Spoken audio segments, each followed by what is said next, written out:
Bwana Yesu asifiwe. Mpendwa msikilizaji, nashukuru kupata muda huu ili niongee na wewe neno ambalo kiini chake ni nani yule Eliya atakayekuja.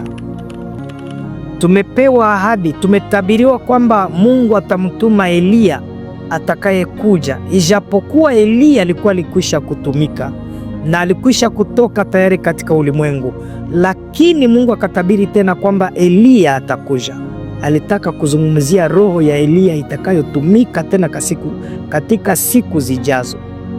Na katika zile siku sasa, wakati ile roho ilianza kutumika, ndipo tunakuta Yesu anashuhudia katika Injili yake iliyoandikwa na Mathayo mtakatifu katika sura ya 11 mstari wa 13 hadi 14. Inashuhudia kwamba yule atakayekuja ni Eliya, na yeye amekwisha kuja katika mwili wa Yohana Mbatizaji.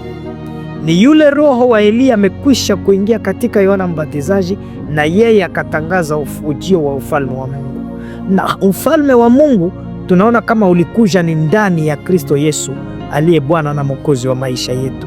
Ndio maana ninakusihi mpendwa, usikubali tena mtu kukudanganya eti kuna mwingine Eliya, kuna mwingine mtume aliyepokea roho ya Eliya.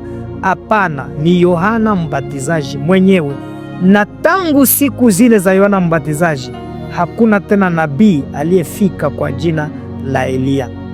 Mtu yeyote asiwahi kukudanganya, asikudanganye. Kubali kwamba Yohana Mbatizaji ndiye Eliya aliyekuja na nguvu za Eliya ndani yake na akatangaza ujio wa ufalme wa Mungu.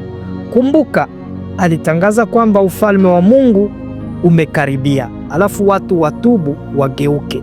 Ndio message, ndio ujumbe uliofika na roho ya Eliya, kwamba roho za watoto zitageukia wa baba zao na roho za wababa zitageukia watoto wao.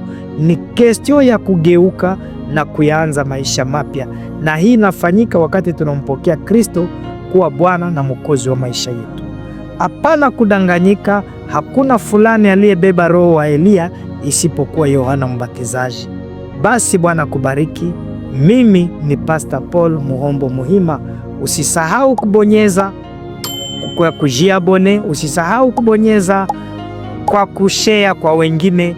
Hii ni kazi hii ya kupasha Injili ipate kuweza kusonga mbele. Bwana kubariki.